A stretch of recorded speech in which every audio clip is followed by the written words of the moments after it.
Assalamualaikum warahmatullahi wabarakatuh. Adik-adik mahasiswa, jumpa lagi dengan saya Listia Purnamasari, dosen program studi peternakan Fakultas Pertanian Universitas Jember.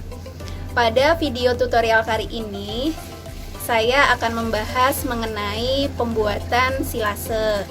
Jadi, silase yang akan kita buat nanti akan menggunakan mikroba atau starter yang berasal dari mikroorganisme lokal yang telah kita buat di video sebelumnya.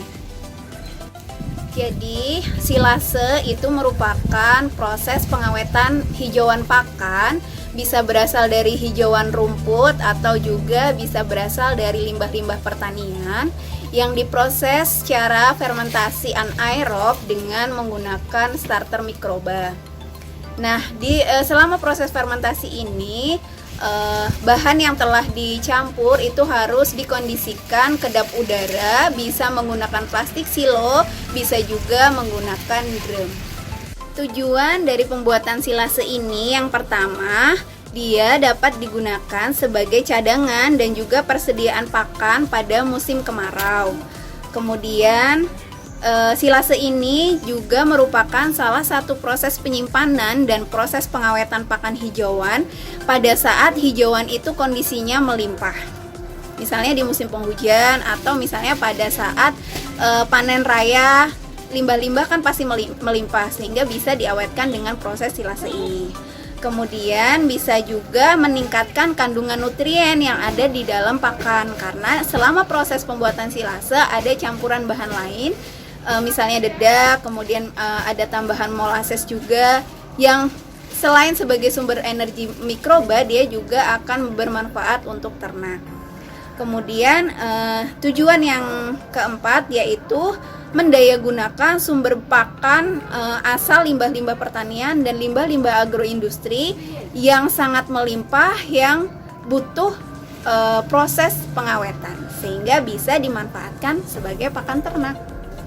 Nah, mikroba yang terlibat dalam proses fermentasi anaerob dalam pembuatan silase ini adalah bakteri asam laktat dan juga Streptococcus, di mana kedua bakteri ini mampu bertahan hidup dalam kondisi anaerob dan membuat pH di dalam silase itu menjadi kondisi asam, yaitu pH 4. Kemudian ciri dari silase yang baik atau silase yang sudah terproses secara sempurna itu yang pertama memiliki aroma wangi seperti aroma tape.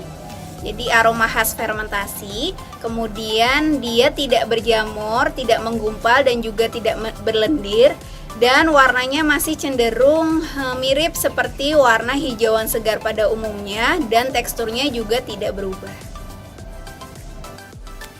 Untuk memastikan bahwa proses fermentasi ini berlangsung dengan baik, harus tidak boleh ada pertukaran udara di situ. Jadi kondisinya harus benar-benar kedap. Nah, selama kondisi yang kedap ini, silase dapat bertahan atau dapat diawetkan selama bertahun-tahun. Bisa 1-2 tahun, bahkan bisa lebih. Asalkan itu tadi kondisinya harus tetap kedap udara. Dan juga nanti akan saya jelaskan tahap-tahapan dari proses pembuatan silase ini. Berikut merupakan alat dan bahan yang digunakan dalam proses pembuatan silase kali ini. Alat yang pertama ada tali rafia, kemudian ada plastik packing. Plastik packing ini bisa diganti drum ataupun sesuatu yang bisa kedap udara. Kemudian ada rumput segar, bisa juga diganti dengan limbah-limbah pertanian yang dilakukan pemotongan sepanjang 5-10 cm, bisa secara manual menggunakan parang ataupun menggunakan mesin chopper. Kemudian ada dedak padi, ada molases dan juga ada mol yang telah kita buat pada video sebelumnya. Proses selanjutnya yang pertama yaitu mencampur larutan-larutan seperti larutan mol sebanyak 3 tutup botol, kemudian molasesnya kurang lebih sebanyak 200 ml, kemudian ditambahkan dengan air kurang lebih sebanyak 1 liter diaduk secara merata. Setelah itu larutan yang telah kita buat disisihkan terlebih dahulu. Selanjutnya kita akan mencampurkan rumput segar dengan dedak padi dengan perbandingan 1:10.